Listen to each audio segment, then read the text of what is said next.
എല്ലാവർക്കും സുവർണാവസരം. ഈ വർഷം മാവേലിയെ വരവേൽക്കാൻ നാം തൃക്കാക്കര അമ്പലത്തിൽ പൂക്കള മത്സരം ഒരുക്കുന്നു. എല്ലാ നാട്ടുകാർക്കും സ്വാഗതം. ഓണാശംസകൾ.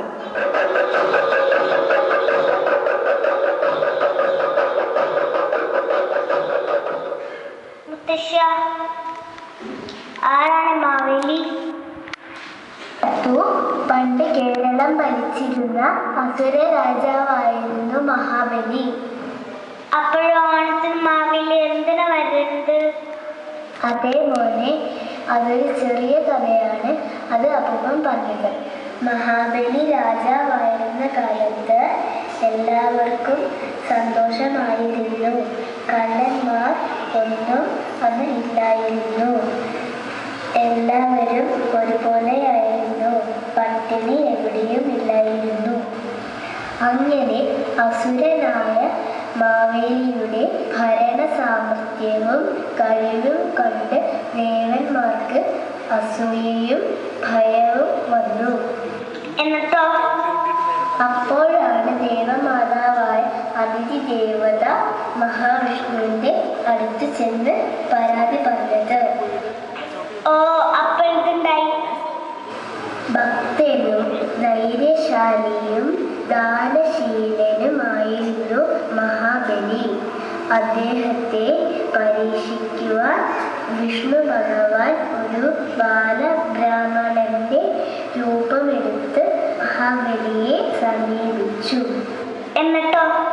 അതോ നാടിന്റെ നന്മയ്ക്ക് വേണ്ടി നടത്തുന്ന അശ്വമേധ യാഗത്തിനിടയിലാണ് വാമനന്റെ വേഷത്തിൽ മഹാവിഷ്ണു ചെന്നത്.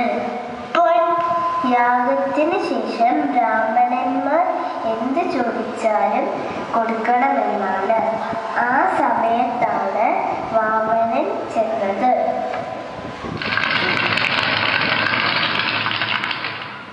രാധാവാരണിയോട് എനിക്കൊരാഗ്രഹം പറയുന്നുണ്ട്. ബ്രാഹ്മണ ശ്രേഷ്ഠ, താങ്കളുടെ ഏതാഗ്രഹമാണ് നാം നിറവേറ്റേണ്ടത്? 3 അടി മണ്ണ് നൽകിയാൽ മതി. മണ്ണ് ചോദിച്ചു വന്നത് ബ്രാഹ്മണനല്ലാന്ന് മഹാബലിയുടെ ഗുരുവായ ശുക്രാചാര്യനെ മനസ്സിലാക്കും. മഹാരാജാവേ, ഇനി വന്നിരിക്കുന്നത് വെറും ബ്രാഹ്മണനല്ല എന്നെനിക്ക് തോന്നുന്നു. ഒന്നും കൂടെ ചിന്തിക്കൂ. ഇല്ല ഗുരു, ദാനം ചോദിച്ചു വന്ന ആരെയും മടക്കി അയക്കാൻ ചക്രവർത്തിയായ നമുക്ക് കഴിയില്ല. അതുമാത്രമല്ല, നമ്മുടെ പ്രജകളുടെ സന്തോഷമാണ് നമുക്ക് മുഖ്യം.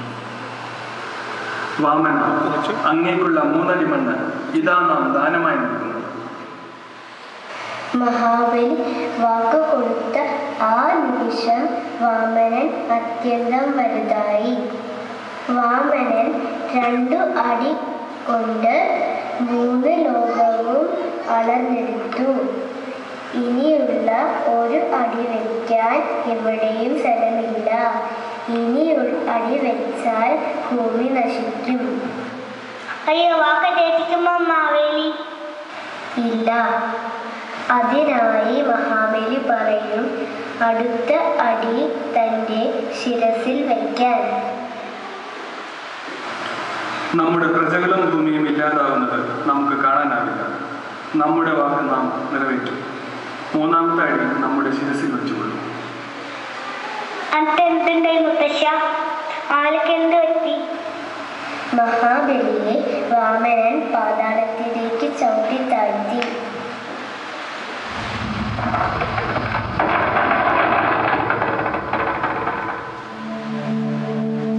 നന്മതൻ വിശ്വരൂപമേ മാവേലി, മാഞ്ഞു പോകയോ തീരഭൂമിയിൽ? 1000 സൂര്യശോഭയാൽ വന്നുദിക്കുമോ വീണ്ടും ഇവിടെ നീ? നമ്മുടെ മുന്നിൽ നിൽക്കുന്ന താങ്കൾ വെറും ഒരു ബ്രാഹ്മണവാരനല്ലെന്ന് നമുക്ക് മനസ്സിലായി. ദയവായി അങ്ങ് ആരാണെന്ന് പറഞ്ഞു. നീ ആരാധിക്കൽ മഹാവിഷ്ണുവാണ്. എന്റെ പരീക്ഷത്തിൽ നീ വിജയിച്ചിരിക്കുന്നു.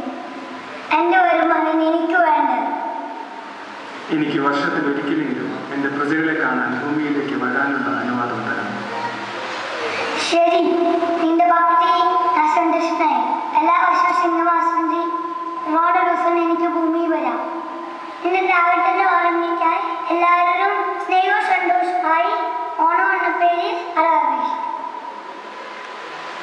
അങ്ങനെ ആ വിശ്വാസത്തിലാണ് നമ്മൾ എല്ലാ വർഷവും ഓണം ആഘോഷിക്കുന്നത്. പൂക്കളമിട്ടും പാട്ടുപാടിയും ആടിയും എല്ലാം നമ്മൾ മാവേലിയെ വരവേൽക്കും. വരും മുത്തശ്ശ, മാവിൽ വരുന്നുണ്ട്.